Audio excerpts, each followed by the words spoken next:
So, in this video, we'll talk about how to tune 5-speed, 6-speed and 7-speed transmissions for rolling start, and I will give you some advice on how to adjust transmission for grid start as well. This method comes from real-life racing, though what I'm going to show you is pretty much just based from what's being used in racing, because everything there is much more complicated. So let's get to it.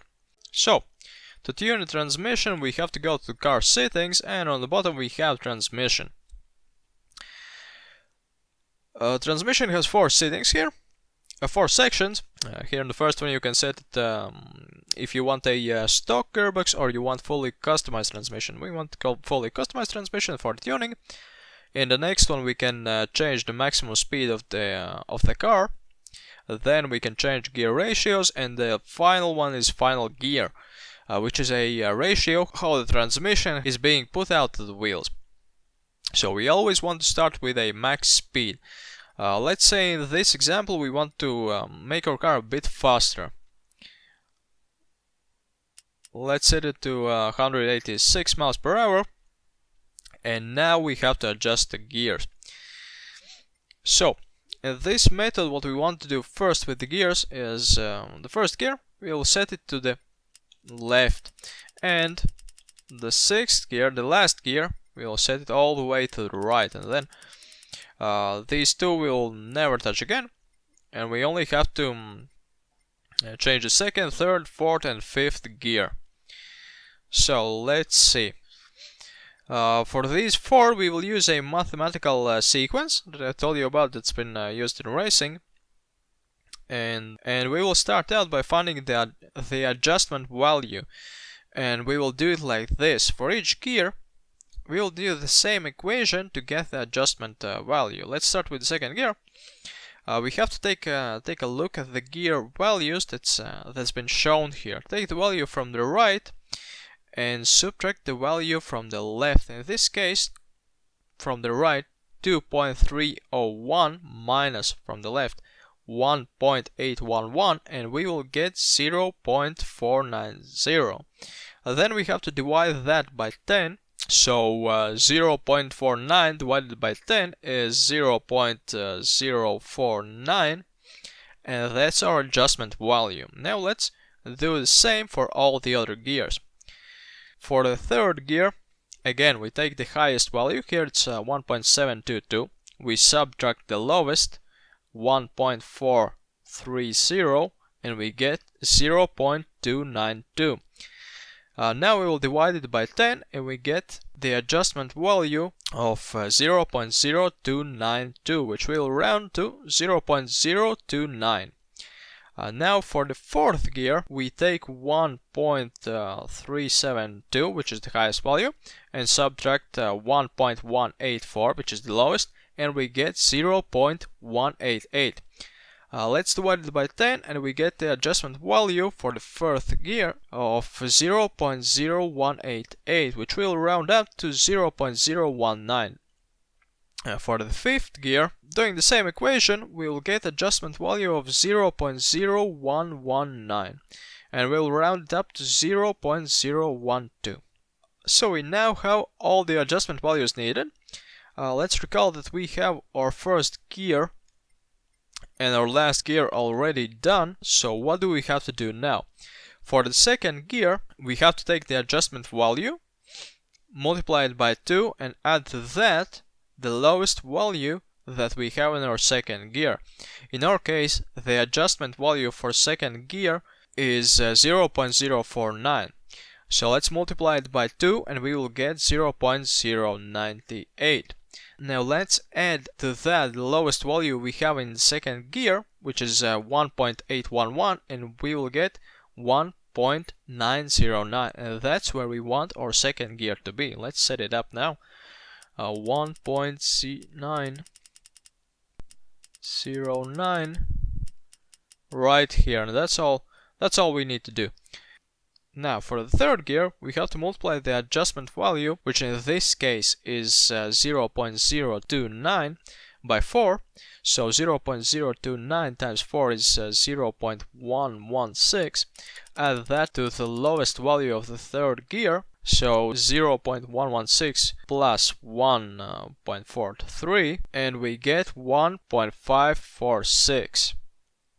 So 1.546, and that's where we want our gear. So now for the fourth gear, we will multiply adjustment value by 6, so 0.019, which is the adjustment value for the fourth gear, times 6 is 0.114. Add that to the lowest value of the gear, 1.184, and we get 1.298. So let's see, 1.298, and you can already see we are moving up to the right side of the gears. And we are making all the gearing more equal, as you can see in the graphic on the right corner. And now we only have the fifth gear to set up. So now for the fifth gear, here we will multiply it by 8. So adjustment value 0.012 times 8 is 0.096 plus the lowest value of the fifth gear, and we get 1.124. Let's see where we go. 1.124, and we're right there.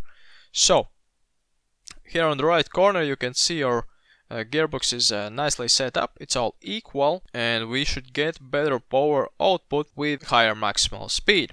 Now for the final gear, it's all quite simple. After we did set up the maximum speed in all the gears, we only want to change this one to adjust the car.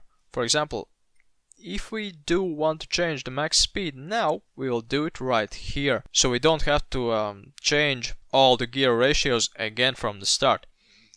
So how do we do that? Final gear works really simply. If we move the slider to the right, we will decrease our top speed, but we will increase our overall acceleration. If we move the slider to the left, we will decrease acceleration, but we will increase our top speed. So for example, right now we have 186 miles per hour. If we would want to have better acceleration, we would have to move the slider to the right until we reach the acceleration we want without damaging too much the maximum speed.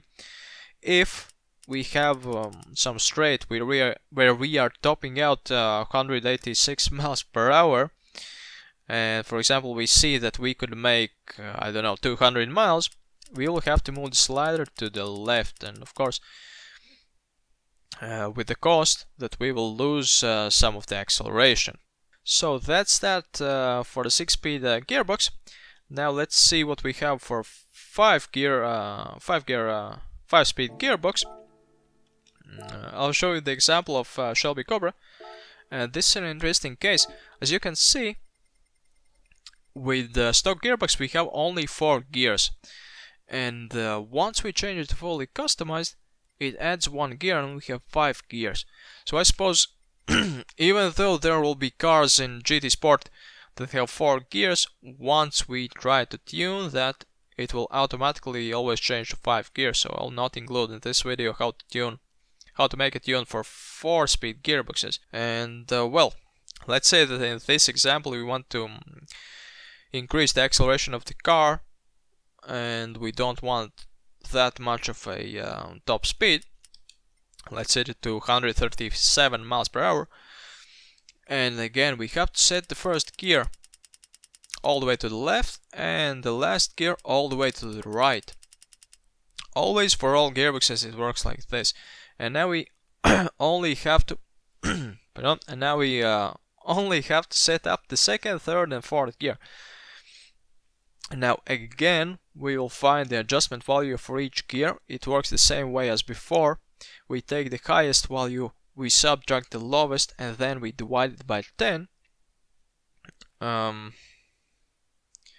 Let's see, I did this before.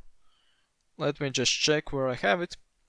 So for the second gear I already calculated we have a adjustment value of 0.045. For the third gear we have the adjustment value of 0.028, and for the fourth gear we have an adjustment value of 0.019.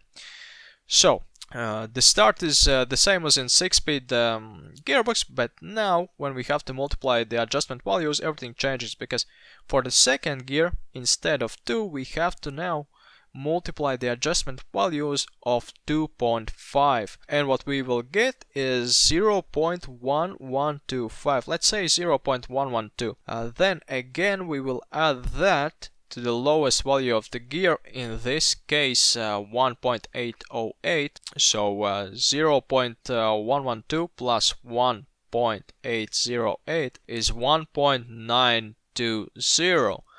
Let's set it up. And here we go. Now for the third gear, the adjustment value was 0.028, and here we have to multiply it by 5. So we get 0.140. Let's add that to the lowest value, and we will get 1.581. So we have to set it around here. And for the fourth gear, we will have to multiply the adjustment value by 7.5. So the adjustment value here is for the fourth gear is 0.019, and multiplying it by 7.5, we get 1.341. Alright, this is already set up, and yeah, I already told you about final gear. Here it works the same, and that's all we need to set for our 5-gear gearbox. Now for the 7-speed gearbox, it will work the same way. Here we have a Bugatti Vision GT, and what do we have? Yeah, we have 7 gears, fully customized. We can set any top speed we want. Let's say we will put it in max, whatever. The first gear, again, we will set it all the way to the left, and the last gear we will set it all the way to the right. Now we need to find again adjustment values for the second, third, fourth, fifth and sixth gear. The same way we did before. We take the highest value, we subtract the lowest value, and we divide it by 10. We do that the same thing for each gear, and then comes the multiplication. And here the values what we get for each gear. For the second gear we will have to multiply the adjustment value by 1.67. For the third gear we will have to multiply it by 3.34. For the fourth gear, we will have to multiply it by 5.01. For the fifth gear, we will multiply it by 6.67, and for the sixth gear, we will multiply it by 8.33. So that's all about setting up the gearbox for a rolling start. And about grid start, I cannot give you any specific equation. Well, I could, but I don't see much reason to do that, and let me explain why. The races in Gran Turismo aren't drag races where there is only a quarter mile of distance. So let's say we have a race of 4 laps and the track is about 3 miles long. Imagine that starting straight is around half a mile until the first turn, so that means we would definitely perform better in the first half a mile with a gearbox that's specially set up for an acceleration there. But after that, we would still have to cover 11.5 miles with not optimized gearbox. So make your own calculations if it's worth to have better gearbox for a half a mile and then have a worse gearbox for 11.5 miles, or have worse gearbox for half mile and then have better gearbox for 11.5 miles. However, imagine that we have a gearbox that performs poorly in the start and we lose, let's say, 2 positions, and if we are in a narrow track and it's hard to overtake there, we will lose more than if we would have gone with a gearbox that's set up for the acceleration in the start. So here we see that even though in general it's not worth it, there will be situations where we will need better acceleration. To bring out an equation for each and every situation, it's just too much of trouble. So what I do is I adjust gearbox manually. Sure, I lose some, but I don't waste a lot of time setting up the gears. So first we do want to set the first gear to the point where we feel it's good for acceleration. To find out if it's good, we would have to go to the track, but for now we will just hope that this works without testing. Now we will adjust the second gear by looking at the graph on the right corner. We do want it to be in the middle between the first and the third gear, so the gears will be more or less leveled. And now if you are really behind in the grid, for example in 15th, 20th place around there, and have a lot of straight to cover, you can even move the third gear to be closer to the first. And then again, don't forget to put the second gear in between the first and third, since you change the position of the third, but that will cost you more later in the race. So personally I would advise that to move up only the first and the second gear, because reasonable acceleration is good enough. So don't forget to subscribe, like and share, follow my Twitter, the link is down below, and until the next time. Thank you for watching.